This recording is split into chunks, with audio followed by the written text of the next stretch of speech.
अस्सलामुअलैकुम नाज़रीन, मैं मोहम्मद असलम हुसैन सियासत की खबरों में आप सबका इस्तकबाल करता हूँ। आज 5 मई 2024 है। इस्लामिक तारीख के हिसाब से आज 25 शव्वाल 1445 हिजरी है। पेश है आज की कुछ अहम खबरें। जम्मू कश्मीर हुक्काम ने बताया कि आज इतवार की सुबह सिक्योरिटी एहलकारों ने हफ्ते के दिन पेश आए हिंदुस्तानी फिजाइया के एक काफिले पर दहशतगर्दाना हमले के बाद एक बड़े पैमाने पर तलाशी मुहिम शुरू कर दी, जिसमें एक एहलकार हलाक हुआ था। हुक्काम के मुताबिक सर्च ऑपरेशन दहशतगर्दों की तलाश के लिए किया जा रहा है। सिक्योरिटी फोर्सेस ने इलाके में नाकाबंदी लगाते हुए चेकिंग शुरू कर दी है। हिंदुस्तानी फौज के इजाफी दस्ते हफ्ते की रात देर गए पूंछ में जरावाली गली पहुंच गए हैं। ये वाक़या जो सनाई गांव में पेश आया, जिसके नतीजे में जख्मी एहलकारों को फौरी तौर पर उधमपुर के कमांड अस्पताल मुंतकिल कर दिया गया, जहां बदकिस्मती से इनमें से एक जख्मों की ताब ना लाते हुए चल बसे। हमले के बाद मुकामी राष्ट्रीय राइफल्स यूनिट ने मुजरिमों का सुराग लगाने के लिए फौज और पुलिस के ताउन से इस पास के इलाके को घेरे में लेकर तलाशी मुहिम शुरू कर दी है। इस खबरनामे को MS एजुकेशन की जानिब से स्पॉन्सर किया जा रहा है। At MS Creative School, we promote collaborative learning environment where we foster teamwork and innovation through project-based learning and design thinking. Our mentorship program empowers exceptional students while remedial support ensures everyone thrives. English proficiency programs like English Champs and English Heroes build confidence for all. Uttar Pradesh के वज़ीर आला योगी आदित्यनाथ ने opposition को हदफ तनकीद बनाते हुए कहा कि आज जिहाद की बात करके हम जमहूरियत को दागदार कर रहे हैं। जिसे भी जिहाद से मोहब्बत है वो हर वक्त इमदाद मांगने वाले पाकिस्तान चला जाएं। योगी आदित्यनाथ ने फरखाबाद में कहा कि हिंदुस्तान में 80 करोड़ लोगों को मुफ्त राशन मिल रहा है, जबकि पाकिस्तान के 24 करोड़ लोग भूख से मर रहे हैं। वो इसलिए क्योंकि ये लोग सिर्फ जिहाद करते हैं, किसी का पेट नहीं भर सकते। इसीलिए हम कह रहे हैं कि जिन्हें जिहाद से मोहब्बत है वो पाकिस्तान चले जाएं। वज़ीर के वज़ीर-ए-आज़म नरेंद्र मोदी और योगी आदित्यनाथ बार बार एक मखसूस फ़िरक़े को निशाना बनाने की कोशिश में मसरूफ़ है ताकि हिंदू वोट को मजबूत किया जा सके। नाज़रीन, योगी आदित्यनाथ के ख्यालात पर आपकी क्या राय है? कमेंट के जरिए ज़रूर बताइएगा। रियासत कर्नाटक के हरासानी स्कैंडल में मुलविस JDS लीडरान HD रेवन्ना और इनके बेटे पिरचुल रेवन्ना के खिलाफ कानून का शिकंजा कसता जा रहा है, क्योंकि जहां एक तरफ इस मामले की तफ्तीश की जा रही है, SIT ने HD रेवन्ना को हिरासत में ले लिया है, वहीं दूसरी तरफ CBI ने बेटे पिरचुल रेवन्ना के खिलाफ ब्लू कॉर्नर नोटिस जारी करने की दरख्वास्त इंटरपोल से की है ताकि इसकी लोकेशन के बारे में मालूमात हासिल की जा सके। खुसूसी तफ्तीशी टीम ने JDS के रुकन असेंबली HD रेवन्ना को इस्तेसाल के इल्ज़ाम में हिरासत में ले लिया है। सीनियर रेवन्ना को कर्नाटक के दारुलहुकूमत बेंगलुरु में अपने वालिद और साबिक़ वज़ीर-ए-आज़म HD देवेगौड़ा की रिहाइशगाह से गिरफ्तार किया गया। मरकजी हुकूमत ने प्याज की कीमतों में मजीद कमी को रोकने के इक़दाम के तौर पर प्याज की बरामदात पर से पाबंदी हटाने का फैसला किया है। यह फैसला प्याज पैदा करने वाली अहम रियासत महाराष्ट्र के प्याज के इलाके में इंतखाबात से ऐन क़ब्ल किया गया।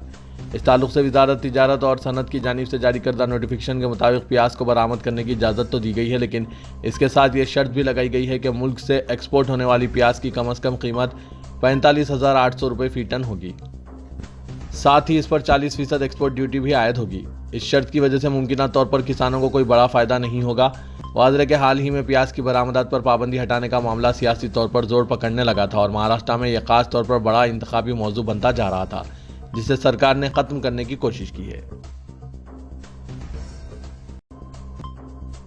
वज़ीर-ए-आज़म नरेंद्र मोदी ने मथुरा यूनिवर्सिटी अहाते के राज मैदान में बीजेपी के इंतखाबी जलसे को खिताब किया। इनके 26 मिनट के खिताब में एक बार फिर मुसलमान और बंदिश जैसे मामले छाए रहे। उन्होंने कहा कि जब तक मोदी जिंदा है किसी को SC ST और OBC रिजर्वेशन से खिलवाड़ नहीं करने दिया जाएगा।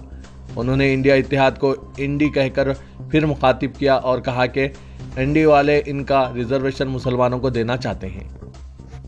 इनके इरादे तो बेनकाब किया है तो ये बौखला गए हैं। मोदी ने कहा कि आइन में इस पर काफ़ी बहस की गई है कि मजहब की बुनियाद पर रिजर्वेशन दिया जाए या नहीं। बाबा साहब ने कहा कि ऐसा नहीं होगा। पंडित नेहरू ने भी मजहब पर मबनी रिजर्वेशन की मुखालिफत की थी। वज़ीर-ए-आज़म मोदी ने कहा कि SC ST OBC के कांग्रेस से दिल टूट गया है। नेहरू के जज्बात के खिलाफ कांग्रेस इनके हिस्से का रिजर्वेशन मुसलमानों को देना चाहती है। सदर जमात उल उलमा हिंद मौलाना अरशद मदनी की हिदायत पर गुज़िश्ता रोज़ उत्तराखंड के हल्द्वानी का दौरा करके फसाद मुतासरीन मुकामी वकला और शहर के जिम्मेदारान से मुलाकात करने वाली जमात उल उलमा हिंद के वकला की टीम ने उत्तराखंड पुलिस की फुस्तायत और अक़लियती तबके के खिलाफ जुल्म व जबर के नंगे नाच का इंकशाफ किया है।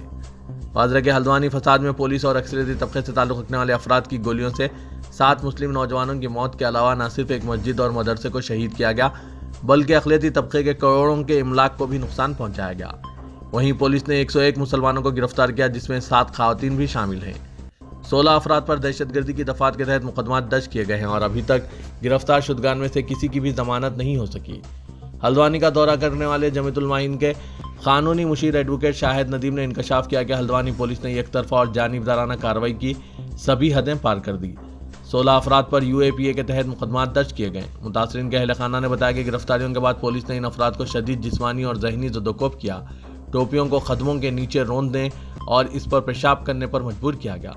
मुकामी लोगों में खौफ का यह आलम है कि वो पुलिस के खिलाफ शिकायत करने या हुकूमत से मुआवजा तलब करने के बिल्कुल हक में नहीं है। फसाद मुतासरीन इस कदर खौफजदा है कि वो 7 मुस्लिम नौजवानों के जाँ बहक होने के बावजूद पुलिस के खिलाफ शिकायत करने के लिए तैयार नहीं है। मुतासरीन महज अपने अहल खाना के अफराद की जेल से रिहाई के मंद है।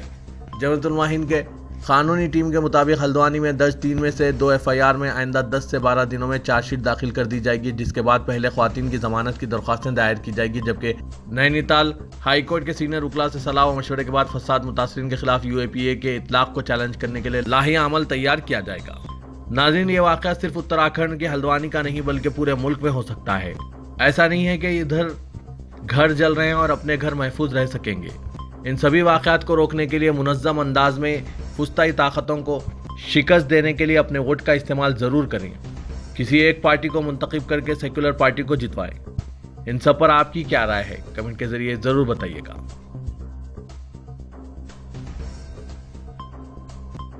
वज़ीर-ए-आज़म नरेंद्र मोदी गुज़िश्ता 2 मई को एक इंटरव्यू में कहा था कि NCP में टूट हमारी वजह से नहीं हुई। पार्टी की क़यादत के सवाल पर पवार के घर में झगड़ा हो गया।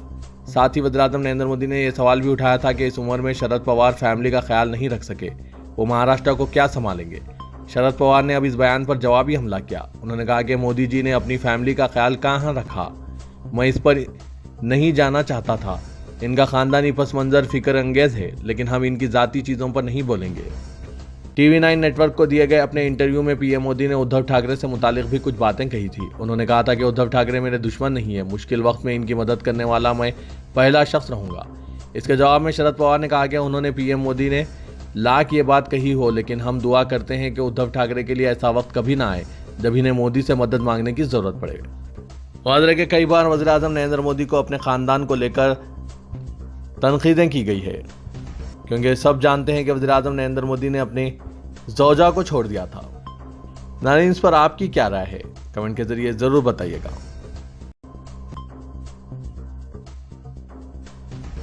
महाराष्ट्र के औरंगाबाद में कुल हिंद मजलिस-ए-इत्तेहाद-ए-मुस्लिमीन के रुकने पार्लियामेंट इम्तियाज जलील ने कहा कि तमाम सियासी जमातों को मुस्लिम तबके के वोटों की ज़रूरत है, लेकिन इनकी क़यादत नहीं चाहिए। जिला औरंगाबाद के सज्जापुर में एक इंतखाबी जलसे से खिताब करते हुए इम्तियाज जलील ने दावा किया कि मुल्क की 11 रियासतों में होने वाले लोकसभा इंतखाबात में मुस्लिम तबके से किसी को भी मैदान में नहीं उतारा गया। इम्तियाज जलील ने 2019 के इंतखाबात में हल्के लोकसभा औरंगाबाद से कामयाबी हासिल की थी। इस मरतबा वो मजलिस-ए-इत्तेहाद-ए-मुस्लिमीन के टिकट पर दोबारा इंतखाबी मैदान में है। इस हल्के में आम इंतखाबात के चौथे मरहले में 13 मई को पोलिंग होगी।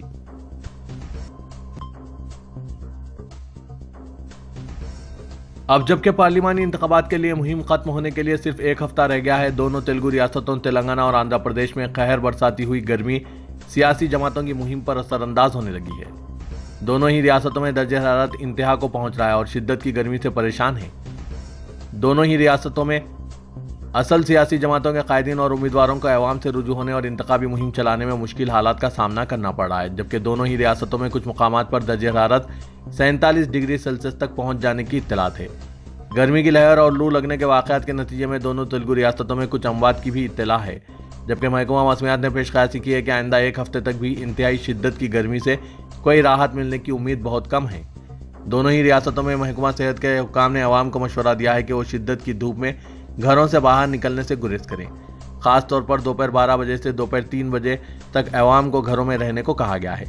ताम शिद्दत की गर्मी का असर सुबह 10 बजे से ही देखा जा रहा है। खैर, बरसाती धूप और आग उगलता सूरज कई अफराद के घरों में बंद रहने की वजह है और यही सूरत हाल शाम 5 बजे के बाद तक भी बरकरार रह रही है। आज़म तरीन दर्जे हरारत की जहाँ तक बात है तो यह हर रोज़ नई बुलंदी तक पहुँच रहा है।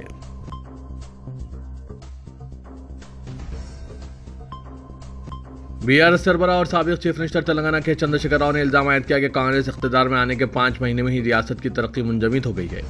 पेद्दापल्ली लोकसभा हल्के के बीआरएस उम्मीदवार के ईश्वर की तायद में केसीआर ने मंचरियाल में रोड शो मुनक्किद किया। अवाम से खिताब करते हुए केसीआर ने कहा कि बीआरएस के दौर इख्तिदार में बरक़ी सरबराही में कभी रुकावट पैदा नहीं हुई थी। कांग्रेस इख्तिदार में आते ही बरक़ी कटौती शुरू हो गई है। उन्होंने कहा कि किसान शिकायत कर रहे हैं कि इनकी आपाशी की बरक़ी मोटरें जल रही है। केसीआर ने कहा कि चीफ मिनिस्टर रेवंत रेड्डी ने 9 दिसंबर को ऐलान किया था कि किसानों का कर्ज माफ़ किया जाएगा, लेकिन उन्होंने अपने इस वादे को अब 15 अगस्त तक मुलतवी कर दिया है। उन्होंने सवाल किया कि किसानों को बीआरएस के दौर में दिए जाने वाला रैतू बंधु अब कहाँ है। केसीआर ने कहा कि कांग्रेस हुकूमत की जानिब से ख्वातीन को बसों में मुफ्त सफ़र की सहूलत दिए जाने की वजह से ऑटो ड्राइवरों की ज़िंदगी मुश्किलात का शिकार हो गई। चीफ मिनिस्टर रेवंत रेड्डी कह रहे हैं कि वो रियासत में केसीआर के नाम को बाकी नहीं रखेंगे। चीफ मिनिस्टर ने यह भी कहा है कि वो इंतखाबात होने के बाद बीआरएस के दौर में बनाए गए अजला को भी बर्खास्त कर देंगे। साबिक चीफ मिनिस्टर ने अवाम से कहा है कि अगर वो मंचरियाल जिले को बरकरार रखना चाहते हैं तो ईश्वर को वोट दें। चीफ मिनिस्टर तेलंगाना रेवंत रेड्डी के काफिले में शामिल गाड़ियों की इलेक्शन अमला और पुलिस ने तलाशी ली। ये तलाशी खम्मम में ली गई, जहां चीफ मिनिस्टर रेवंत रेड्डी कुत्तागुड़म में जलसे-आम से खिताब करने के लिए पहुंचे थे।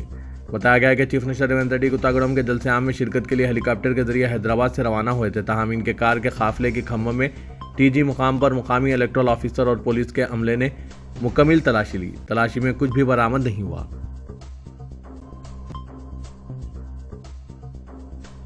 सदर कुल हिंद मजलिस इत्तेहादुल मुस्लिमीन और रुकने पार्लियामेंट हैदराबाद असदुद्दीन ओवैसी ने कहा कि राजपूतों की ज़रा सी तौहीन पर तमाम राजपूत सड़क पर आ गए हैं और बीजेपी की मुखालिफत कर रहे हैं।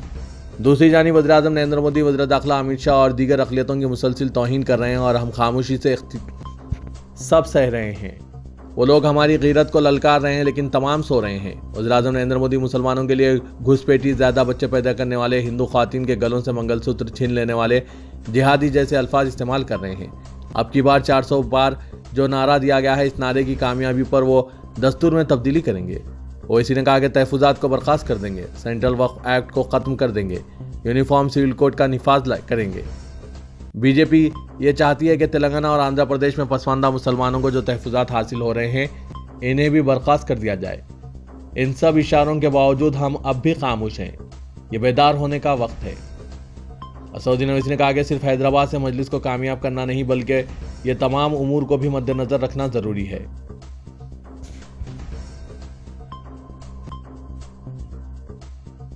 तेलंगाना के वज़ीर आला रेवंत रेड्डी ने रैतू बंधु स्कीम की रकूमात की तकसीम के मामले में किसानों को भड़काने का सदर बीआरएस चंद्रशेखर राव पर इल्जाम आयद किया। कुत्तागुड़म में जलसे-आम से खिताब करते हुए रेवंत रेड्डी ने कहा कि सदर बीआरएस केसीआर गुज़िश्ता चंद दिनों से रैतू बंधु स्कीम की रकम किसानों को जारी न करने के झूठे बयान देते हुए किसानों को गुमराह करने की कोशिश कर रहे हैं, लेकिन वो इस जलसे-आम से किसानों को वाजे करते हैं कि इनकी हुकूमत ने रियासत के 69 लाख किसानों के मुंजमला 65 लाख किसानों पर बैंक अकाउंट्स में रैतू बंधु स्कीम की रकम जमा करवा दी है। सिर्फ 4 लाख किसानों को रकम जारी करना बाकी है। ये रकम भी 8 मई के अंदर किसानों के बैंक अकाउंट में जमा कर दी जाएगी। इसके अलावा कांग्रेस हुकूमत अपने वादे के मुताबिक 15 अगस्त के अंदर किसानों के तमाम ज़रूरी कर्ज को माफ़ करके रहेगी।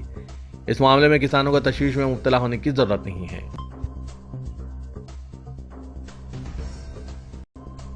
गर्मी की शिद्दत में इजाफे की वजह से ग्रेटर हैदराबाद के हुदूद में बरक़ी तलब में इजाफा हो रहा है। Southern power distribution company Telangana limited के सदर नशीन व मैनेजिंग डायरेक्टर मुशर्रफ अली फारूकी ने अहदेदारों को शहर में बिला खलल बरक़ी सरबराही को यकीनी बनाने के इक़दाम की हिदायत दी। माह मई के अवाखिर तक बरक़ी की खपत 90 मिलियन यूनिट्स से ज़ायद होने की तौक़्क़े है। Chief general manager, superintendent engineers और डिविजनल इंजीनियर्स के साथ मुनक़िदा इजलास में मुशर्रफ अली फारूकी ने कहा कि ग्रेटर हैदराबाद में बरक़ी की खपत 1 मिलियन यूनिट्स रिकॉर्ड की गई है, जो अब तक की सबसे ज़्यादा खपत है। गुज़िश्ता साल 58 मिलियन यूनिट बरक़ी इस्तेमाल हुई थी। इस तरह गुज़िश्ता साल के बनिस्बत रवां साल बरक़ी खपत 53% ज़्यादा है। शहर में पहले ही इस सीज़न में बरक़ी तलब 4214 MW तक पहुँच चुकी है और आने वाले दिनों में तलब में मज़ीद इजाफे का इम्कान है।